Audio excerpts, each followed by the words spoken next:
வணக்கம் மக்களே, நீங்க பாரு கேட்குறது மொக்கை கம்பெனி. நாங்கள் ஹோஸ்ட் மோட்டல் காம்பேட் 2க்கான அஃபிஷியல் ட்ரெய்லர் ரிலீஸ் ஆயிடுச்சு. மோட்டல் காம்பேட்ல எத்தனை கேரக்டர்ஸ் இருக்காங்க, மொத்த பேர் அள்ளி போட்டு கொண்டு வாங்கடாங்கிற மாதிரி மொத்தமாகவே கேரக்டர்ஸாக நிரப்பி வச்சிருக்காங்க. போன படம்ங்கிறது மோட்டல் காம்பேட்டே கிடையாது. ஐ மீன் லைக் அதில் காம்பேட் டோர்னமெண்ட்டே நடந்திருக்காது. இப்போதான் மோட்டல் காம்பேட்டுங்கிற அந்த டோர்னமெண்ட்டே நடத்த போறாங்க. புரியுதா? போன படம்ங்கிறது ஜஸ்ட் கேரக்டர் இன்ட்ரடக்ஷன் தான். இந்த படத்தில் தான் உண்மையான டோர்னமெண்ட்டுங்கிறதே நடக்க போகுது. ஸோ அதனாலே இத்தனை கேரக்டர்ஸை கொண்டு வந்திருக்காங்க. செம்ம ஃபன்னாக இருக்க போது நம்புறேன். அண்ட் ட்ரெய்லர் ரிலீஸ் பண்ணுறதுக்கு தக்காளி 2 மணி நேரமாக ப்ரீமியர் பண்ணிட்டு இருக்காங்க. யாரா நீங்க? பத்ததுக்கு வரைக்கும் நம்ம கால் அர்பன் அஸ் ஜானி கேஜோட ஃபர்ஸ்ட் லுக் வந்து பார்த்தீங்கன்னா இந்த ட்ரெய்லரில் கொடுக்காம அன்கேஜ்டு ஃபியூரின்னு சொல்லி இதுக்கு முன்னாடி ஒரு குட்டி சீசியான ட்ரெய்லர் வந்து பார்த்தீங்கன்னா ரிலீஸ் பண்ணியிருந்தாங்க. அதாவது மோட்டல் காம்பேட்டுக்குள்ளேயே இருக்கக்கூடிய ஒரு படத்தோட ட்ரெய்லர். ஏன்னா டெக்னிக்கலாக ஜானி கேஜ் வந்து ஒரு மூவி ஆக்டர் தானே. ஸோ அதை ரெப்ரசென்ட் பண்ணுற மாதிரி ஒரு வித்தியாசமான ரொம்ப சீசியான ஒரு ட்ரெய்லர். அது செம்ம ஃபன்னாக இருக்கும் பார்க்க. அண்ட் அந்த ட்ரெய்லர் பார்க்கும்போதே கால் அர்பன் அஸ் ஜானி கேஜ் எனக்கு என்னமோ ஆல்மோஸ்ட் லைக் ஒரு 80% சிங்க் ஆயிட்டாரு. என்ன அந்த மனுஷனுக்கு கொஞ்சம் வயசாயிடுச்சு, அது தெளிவாகவே தெரியுது. ஜானி கேஜ் இவ்வளோ வயசானவராக காட்டியிருக்க தேவையில்ல. பட் அந்த ஆட்டிடியூடும் அந்த பெர்ஃபார்மன்ஸும் பெர்ஃபெக்டாக சிங்க் ஆயிடுச்சுங்க. ஸோ என்ன கேட்டிங்கன்னா கால் அர்பன் அஸ் ஜானி கேஜ் இப்போ ட்ரெய்லரில் பார்த்த வரைக்குமே 80% ஓகே. படத்தில் என்ன மாதிரி காமிக்க போகிறாங்கன்னு பொறுத்தது பார்ப்போம். இப்போ ட்ரெய்லர் எப்படி ஆரம்பிச்சிருவோமா? ஸ்டார்டிங் ஓப்பனிங் ஷாட்டே நம்ம ஜானி கேஜ்ல இருந்தா ஆரம்பிக்கிறாங்க. கால் அர்பன் இந்த முறை ஜானி கேஜோட அந்த கதையை கொஞ்சம் மாற்றி எழுதியிருக்காங்க. வழக்கமாக ஜானி கேஜ் பார்த்தீங்கன்னா ஒரு சக்ஸஸ்ஃபுல்லான ஆக்டராக இருப்பார்.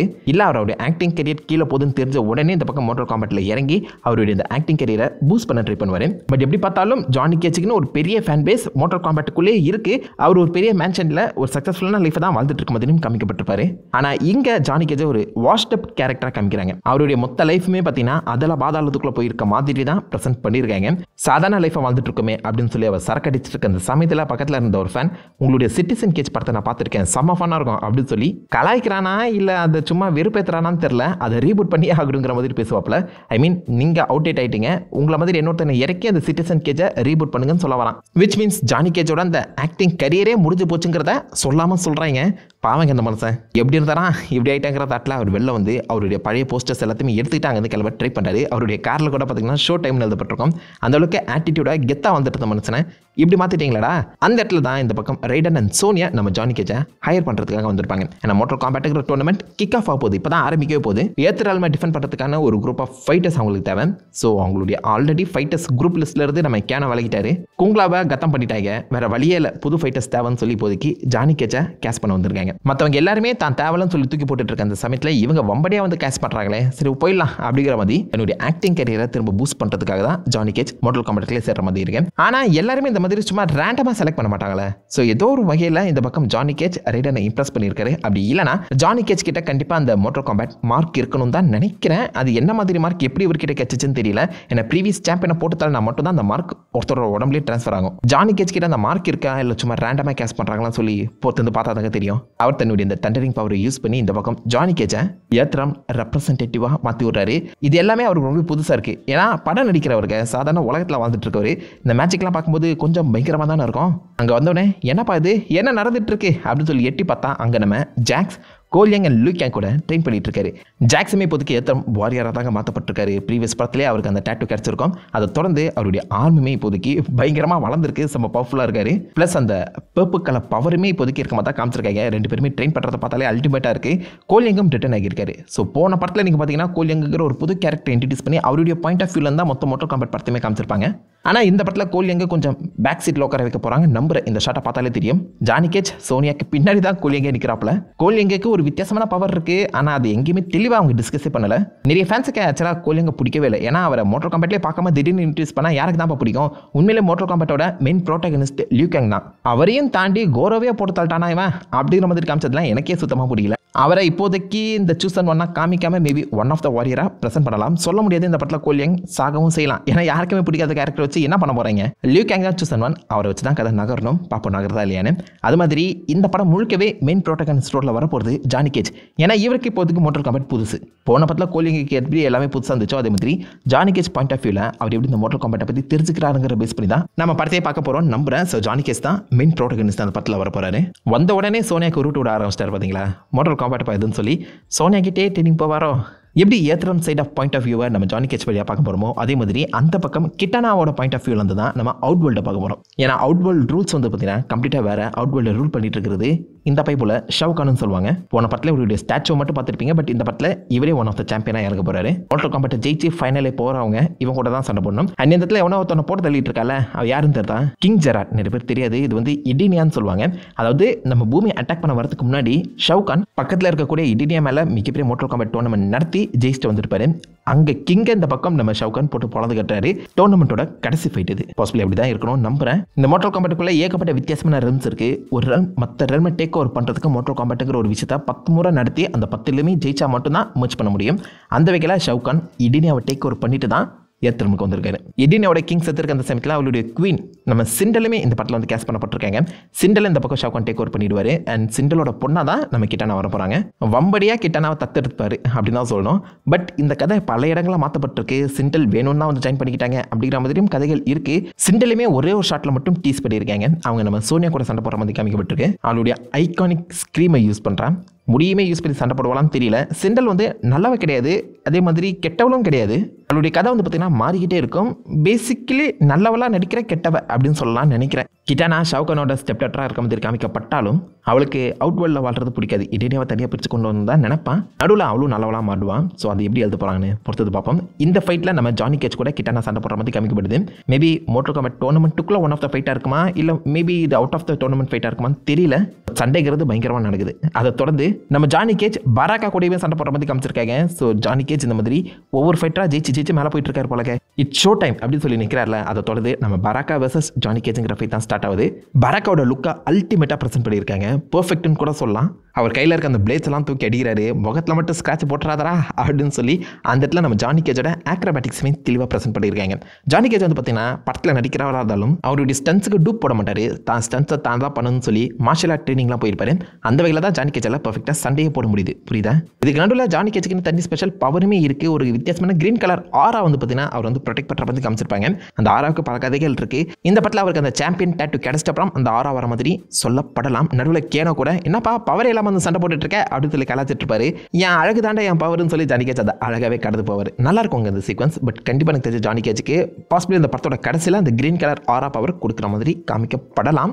ஜானி கேஜை ப்ரோட்டகனிஸ்மாக தான் புஷ் பண்ணிட்டு இருக்காங்க. எப்படி கோலிங்குக்கு அந்த பவர் கடைசியாக ஆக்டிவேட் ஆச்சோ அதே மாதிரி ஜானி கேட்டுக்கும் ஆக்டிவேட் ஆகலாம். பொறுத்தது பார்ப்போம். இந்த ப்ளூ போர்ட்டல் ஸ்டேஜ் சீக்வன்ஸை காமிச்சிருக்காங்க. உள்ள பார்த்தீங்கன்னா நம்ம லியூ கேங் வெர்சஸ் குங்லா ஃபைட் நடக்குது. வெயிட் பண்ணு, குங்லா தான் செத்து போயிட்டானே, இப்போ திரும்ப வந்தால் நீங்கள் கேட்பீங்க. இந்த ஷாட்டில் நீங்கள் பாருங்கள், குங்லாவோட அந்த கண்கள் பிளாக்காக இருக்குது, முகமும் செம்மையடி வாங்கியிருக்கு. குங்லா வாஸ் ரிசரெக்டட். செத்து போன குங்லாவை திரும்ப உயிரோட கொண்டு வந்திருக்காங்க. எப்படா அதுக்கு தான் ஜானி சின்ஸ் மாதிரி மொட்டாச்சு சுற்றிட்டு இருக்கானே. வேற யாரு? குவான்ச்சி. இந்த டெய்லரில் குவான்ச்சி எங்கேயுமே காமிக்கல. பட் குவான்ச்சி வந்து கேஸ் பண்ணப்பட்டிருக்காரு. ஸோ குவான்ச்சி ஒரு நெக்ரோமான்சர். செத்து போனவங்களை உயிரோட கொண்டு வரதா அவருடைய வேலை. ரெவனண்டாக அவருடைய கட்டுப்பாட்டில் கொண்டு வருவார். அந்த வகையில் தான் இந்த இடத்துல நம்ம லியூ கேங் வெர்சஸ் குங்லாங்கிற ஃபைட் ஸ்டார்ட் ஆகியிருக்குன்னு நம்புறேன். குங்லாவை மட்டும் ரிட்டர்ன் கொண்டு வரல. இந்த ஃபைட்டில் நீங்கள் பார்த்தீங்கன்னா அதே ஸ்டேஜில் நம்ம லியூ கேங் கபால் கூட சண்டை போட்டுட்டு இருக்க மாதிரி எனக்கு தெரியுது. கபால் மாதிரி தான் ஃபீல் ஆகுது. கபால போன படத்தில் இந்த பக்கம் லியூ கேங் கத்தம் பண்ணியிருப்பாரு. ஃபெட்டாலிட்டி போட்டு முடிச்சிருப்பாருங்க.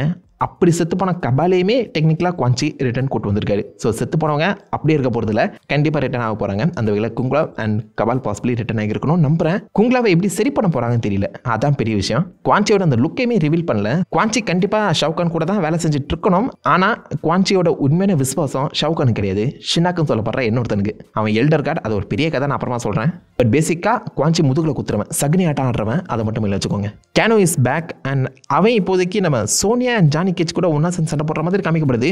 சண்டைக்கு வரீங்களா இல்லையாடா அப்படின்னு சொல்லி கூப்பிட்டு போயிட்டு இருக்காரு.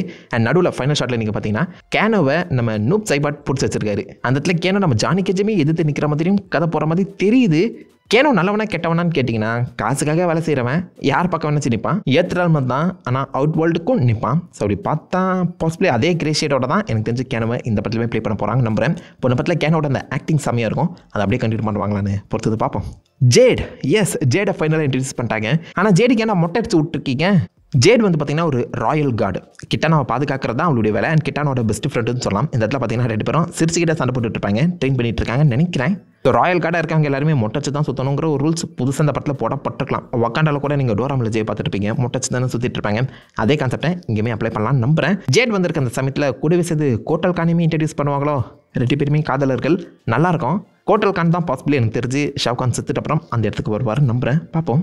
அண்ட் ஜேட் வெர்சஸ் நம்ம ஜாக்ஸுங்கிற ஃபைட்டும் காமிக்கப்பட்டிருக்கு. ஐகானிக்கான அந்த மாஸ்க்லாம் போட்டு சண்டை போடுறேன். ஸோ இந்த ஃபைட்டு உண்மையிலேயே இந்த டோர்னமெண்ட் ஃபைட்டா இல்லை சும்மா சாதாரண ஃபைட்டான்னு தெரியலங்க. இந்த ஷாட்டில் வானத்தில் ஏதோ கிறிஸ்டல்ஸ் பறந்துட்டு இருக்கு. என்னடா நீங்கள் கேட்பீங்க, அதுதான் டோர்னமெண்ட் கவுண்டர். ஸோ எத்ரம் சம்மந்தப்பட்டவங்கள ப்ளூ கலர்லையும் அவுட் வேர்ல்டு வந்து பஸ்பிளே ரெட் கலர்லையும் இருக்கணும் நம்புறேன். ஸோ யார் உயிரோட இருக்கா யார் செத்துருக்கான்னு சொல்லி பப்ளிக்காக அதை தெரிவிக்கிறதுக்காகவே இந்த கவுண்டர் யூஸ் பண்ணப்படலாம் நம்புறேன். ஜானி கேஜ் இதெல்லாம் பார்த்து பயந்துடுறாரு. தம்பி எனக்கு எந்த ஒரு பவர்ஸும் கிடையாது, அவன் பாடுறா எலக்ட்ரிசிட்டியை கண்ட்ரோல் பண்ணிட்டு இருக்கான், இவன் நெருப்பை சொல்லி ஆடிட்டு இருக்கான், எனக்கு டிரான்ஸ்ஃபார்மர் கையெல்லாம் இல்லடா, நல்லா சண்டை போட முடியாதுன்னு சொல்லி பேசிட்டு இருக்கும்போது இந்த ஷாட்டை காமிச்சிருப்பாங்க. இந்த இடத்துல லியூ கேங் பார்த்தீங்கன்னா அவருடைய அந்த டிராகன் ஃபயர் பவர் யூஸ் பண்ணாரு. யார் எதிர்த்து தெரியுமா, ஷவுகான் எதிர்த்து. ஷவுகான் அந்த நெருப்பை தாங்க முடியாமல் தன்னுடைய சுத்தியில் வச்சு மறைக்கிற மாதிரி சீக்கிரம் அமைச்சிருக்காங்க. பயங்கரமாக இருக்குது பார்க்கவே. பாசிபிள் ஃபைனல் ஃபைட்டாக இருக்கணும் நம்புறேன். நிறைய விஷயங்களை ஸ்பாயில் பண்ணியிருக்காங்க இந்த ட்ரெய்லரில், தெளிவாகவே தெரியுது. ஸோ லியூ கேங் எப்படியோ எல்லாருமே ஜெயிச்சு ஃபைனலாக நமக்கு ஷவுகான் கூடவே நிற்க போகிறார் போல. பாசிபிள் ஃபினலாக இருக்க வாய்ப்புகள் அதிகம். எத்தனை கேரக்டர்ஸ் வந்தாலும் லியூ கேங் தான் எத்திரல்மா பாதுகாக்க போராடுறவன் அண்ட் எத்திரல்மோட த ஒன்லி சாம்பியன். அதை மட்டும் குழப்பமா அழகாக அவர் சுற்றி கதை எழுத்துட்டாங்கன்னா வேற லெவலில் இருக்கும். ஷாங்ஸங் ரிட்டன் ஆவாரான்னு தெரியல. பிகாஸ் இதை ஷாட்டாக நீங்கள் பார்த்தீங்கன்னா நம்ம ஜாக்ஸ் அப்படியே மறைஞ்சு போகிறாரு. ஏன் பர்பிள் கலர் பவர்ஸில் மறைஞ்சு போகிற மாதிரி காமிக்கப்பட்டிருக்க அந்த காரணத்தினால மேபி ஷாங்ஸங் ரிட்டன் ஆகி இந்த பக்கம் சோலை திருற வேலையை பண்ண ஆரம்பிச்சிட்டாரோ. ஆனால் பர்பிள் கலர் அவுட்லைன்ஸ் காமிக்கப்பட்டிருக்க அந்த சமயத்தில் பாசிபிளி எனக்கு என்னமோ நூப் சைபாட் செஞ்ச வேலையாக இது இருக்குன்னு தோணுது. நூப் சைபாட்டை ஃபைனலாக ரிவீல் பண்ணியிருக்காங்க. யார் அவன் கேட்பீங்க, போன படத்தில் நம்ம சப்ஜீரோவை பார்த்துருப்போம். ஃபைனலாக இந்த பக்கம் நெருப்பு வச்சு கத்தம் பண்ணியிருப்பார்ல ஸ்கார்பியன் சப்ஜீரோவை. அவன் பீஹான் செத்துருக்க மாட்டான். அவனையுமே இந்த பக்கம் நம்ம குவான்ச்சி வந்து பார்த்தீங்கன்னா உயிரோட ரிட்டன் எடுத்திருப்பாரு. பட் அவன் சப்ஜீரோவாக வராமல் ஐஸ் பவர்ஸோட வராமல் நூப் சைபாட்டா இந்த ஷேடோ ஆஃப் வெஞ்சன்ஸாக வந்திருப்பான். அதை தான் இங்கே காமிக்க ட்ரை பண்ணியிருக்காங்க. திரும்பவும் நெதர்லாண்டுக்குள்ளே நம்ம ஸ்கார்பியன் வெர்சஸ் நூப் சைபாட்டாங்கிற ஃபைட் நடக்குது. ஐ மீன் லிட்டரலாக ஸ்கார்பியன் வெர்சஸ் சப்ஜீரோட ரீமேட்ச் இது. சப்ஜீரோ வேற ஒரு அவுட்லுக்கில் வந்திருக்காரு அப்படி மட்டும் புரிஞ்சுக்கோங்க. இந்த சமயத்தில் அவருடைய ஷேடோவையே இந்த பக்கம் நூப் சைட்டால் கண்ட்ரோல் பண்ண முடியும். ஸோ ஸ்கார்பியன் உள்ள வந்து கெட் ஓவர் ஹியர்னு சொல்லி 2 செயின் போடுறாரு, 2 ஸ்பியர் போடுறாரு. போன படத்தில் ஒரு ஸ்பியர் தான் இருக்கும், இந்த படத்தில் 2 ஸ்பியர். அண்ட் அப்படி இழுக்கிற அந்த சமயத்தில் நூப் சைபாட் அவனுடைய ஷேடோவை தியாகம் பண்ணுற மாதிரி காமிச்சிருக்காங்க. நூப் சைபாட்டால் பல ஷேடோஸை உருவாக்க முடியும். அதில் ஒரு ஷேடோ போனால் போடுது அப்படிங்கிற மாதிரி இந்த இடத்துல அவர் தியாகம் பண்ணியிருப்பாரு என்னமோ. அதுக்குமே இந்த பக்கம் நம்ம ஸ்கார்பியன் ஃபெட்டாலிட்டி வர மாதிரி காமிக்கப்பட்டிருக்கு. உண்மையான நூப் சைபாட்டா இல்லை இது ஷேடோவான்னு தெரியல. ஏன்னா உடம்புக்குள்ள நிறைய ஸ்பேர் பார்ட்ஸ் இருக்க மாதிரி காமிச்சிருக்காங்க. ஷேடோக்கு அப்படி இருக்காது. அப்படி பார்த்தா நூப் சைபாட்டோட டெத்தை இங்கேயே ஸ்பாயில் பாட்டாக்க போல தான் எனக்கு தோணுது. பயங்கரமாக இருக்குது, பார்க்க நல்லா இருக்கு. ஆனால் ஒரிஜினல் நூப் சைபாட்டா இல்லை ஷேடோவான்னு சொல்லி கன்ஃபார்ம் பண்ண முடியல. அண்ட் ஆல்சோ இந்த ஃபைட் வந்து பார்த்தீங்கன்னா நெதர்லாண்டில் நடக்கிற மாதிரி காமிச்சிருக்காங்க. இதே நெதர்லாண்டுக்குள்ளே நம்ம கேனோ ஜானி கேஸ்லாம் வந்திருக்க மாதிரி காமிக்கப்பட்டிருக்க அந்த சமயத்தில் ஆப்வியஸாக நம்ம ஏகப்பட்ட ரன்ஸுக்குள்ளே போயிட்டு வர போகிறோம் நம்புறேங்க. உண்மையான மோட்டர் காம்பேட் படமாக இதுதான் எனக்கு ஃபீல் ஆகுது. சூப்பராக அப்டேட் பண்ணியிருக்காங்க. அண்ட் ஃபைனலாக ஷவுகான் ஃபினிஷியம் அப்படின்னு சொல்ல 2-3 ஃபெட்டாலிட்டி மட்டும் காமிச்சிருக்காங்க. முக்கியமாக இந்த ஷாட்டா நம்ம கிட்டானா ஷவுகானே எதிர்த்து நிற்கிறான். ஷவுகான் கிட்டானோட உண்மையான அப்பா கிடையாது. அப்போ நான் கொண்டுட்டு அந்த இடத்துக்கு வந்தவன். அவனை எதிர்த்து நிற்கிறதுல எந்த தப்புமே கிடையாதுல. பட் இது இடினா ஃபைட் அப்பவே நடந்துச்சா இல்லை இது மாடர்ன் டைமில் நடக்குதா? டோர்னமெண்ட் ஃபைட்டில் கடைசியில் அந்த பக்கம் நம்ம லியூ கேங் கையில் அடி வாங்கினா நம்ம ஷவுகானை கிட்டானை போட்டு தள்ளுற மாதிரி காமிக்கப்படலாம். யார் ஷவுகானை கொள்றாங்களோ அவங்க தான் அவுட் வேர்ல்டோட அந்த ரூலராக மாறுவாங்க. ப்ரீவியஸாக கோட்டல்கான் தான் கொள்ற மாதிரி காமிக்கப்பட்டிருக்கோம். ஆனால் அவருக்கான ஹிண்ட் எங்கேயுமே கொடுக்கப்படாத சமயத்தில் பாசிபிளி கிட்டானாவே அவுட் வேர்ல்டோட புது ரூலராக வரதுக்கான வாய்ப்புகள் இருக்குது. அண்ட் ஷோ டைம்னு சொல்லி மொத்த டெய்லருமே பக்காவாக முடிகிறாங்க. ஏகப்பட்ட கேரக்டர் டீஸ் பண்ணி மோஸ்ட்லி இந்த படத்தில் நீங்கள் என்னத்தை எதிர்பார்க்கலாம்? R-rated full action fact motel combat tournament நடக்கும் போது அண்ட் ஜானி கேஜ்னு சொல்லி எல்லாருமே பக்காவாக இன்ட்ரடியூஸ் பண்ணியிருக்காங்க. ட்ரெய்லருமே அட்டகாசமாக செம்ம ஆக்ஷன் பேக்டாக இருக்குது. ஆனால் ஆப்வியஸாக பட்ஜெட் கம்மிங்கிறத தெளிவாக பார்க்க முடியுது. படத்தில் அது ரிஃப்ளெக்ட் ஆகாமல் கதை பெட்டராக இருந்தால் இன்னும் சூப்பராக இருக்கும். முக்கியமாக கால் அர்பன் ஜானி கேஜ் எனக்கு பிடிச்சிருக்கு. உங்களுக்கு எப்படி?